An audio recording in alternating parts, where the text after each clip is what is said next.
કેમ છો ફ્રેન્ડ્સ? પન્નાની રસોઈ ગુજરાતીમાં હું પન્ના તમારું સ્વાગત કરું છું।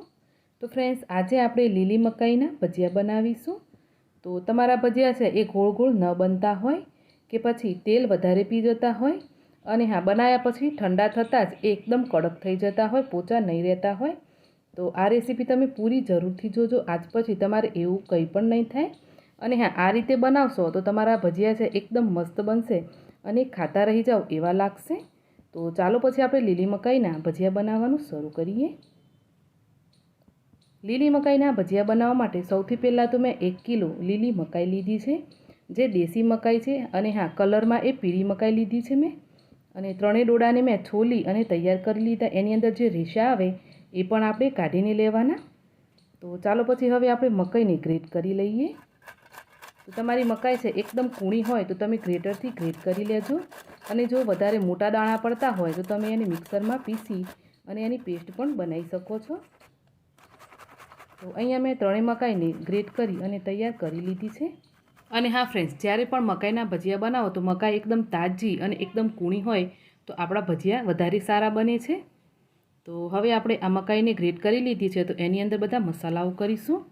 તો સૌથી પહેલાં હું અહીંયા સેંધવ મીઠું નાખું છું, ત્યાર પછી થોડું સફેદ મીઠું પણ નાખીશ, મતલબ કે બંને મીઠું સ્વાદ પ્રમાણે લઈ લેવાનું। 2-3 ચપટી હળદર પાવડર લઈશું। આપણે પીળી મકાઈ લીધી છે એટલે હળદર પાવડર થોડો ઓછો નાખીશું। હવે એની અંદર આપણે અડધો ચમચી જેટલો ચાટ મસાલો લઈશું। 1 થી 1.5 ચમચી લીલા સમારેલા મરચાં લેવાના। 1 ચમચી આદુ અને મરચાંની પેસ્ટ લેશું, કેમ કે આપણે સૂકા લાલ મરચાંનો ઉપયોગ નથી કરવાનો એટલા માટે। હવે 1/4 ચમચી જીરું નાખીશું, 1/4 ચમચી અજમો, 1/4 ચમચી કાળી મરીનો પાવડર, 2 ચમચી ખાંડ, થોડી લીલી સમારેલી આપણે ડુંગળી લેવાની છે। તો અત્યારે લીલી ડુંગળી સિઝનમાં છે તો તમે નાખી શકો આની અંદર, એનાથી સ્વાદ સારો આવે। અને હા, લસણ ડુંગળી તમે નહીં ખાતા હોય તો ડુંગળીને તમે સ્કીપ પણ કરી શકો છો। ત્યાર પછી લીલા સમારેલા ધાણા લેશું। હવે આપણા ભજીયા છે એકદમ પોચા બને એટલા માટે અડધો ચમચી બેકિંગ સોડા અને 1 લીંબુનો રસ નાખીશું। પછી બધી વસ્તુની અંદર આપણે થોડું થોડું બેસન નાખવાનું છે, કેમ કે આપણે આ લીલી મકાઈના ભજીયા બનાવવાના છે એટલે બેસન વધારે નહીં લેવાનું। તો સૌથી પહેલાં હું 5 ચમચી જેટલું બેસન નાખીશ અને મિક્સ કરી લેશું આપણે। તો થોડું પાણી નાખી અને આપણે બેટર બનાવવાની કોશિશ કરવાની। જો તમને એવું લાગે કે મકાઈ છે એ થોડી વધારે પડતી લાગે છે તો આમાં તમે થોડું બેસન વાપરી શકો। તો પહેલાં મેં 4 થી 5 ચમચી બેસન નાખ્યું અને ફરીથી હું 3 ચમચી જેટલું બેસન નાખું છું। એમ કરી 7 થી 8 ચમચી બેસન વાપર્યું છે મેં। અને પાણી જરૂર મુજબ વાપરતા જઈ અને આપણે આ બેટર બનાવી તૈયાર કરવાનું છે। તો તમારી જે મકાઈ ગ્રેટ કરેલી છે એનું પ્રમાણ થોડું વધારે રહે એ પ્રમાણે આ બેટર બનાવવાનું। જો તમે બેસન વધારે નાખીને બેટર બનાવશો તો પછી એ ભજીયા મકાઈના ટેસ્ટ કરતાં બેસનવાળા વધારે લાગશે।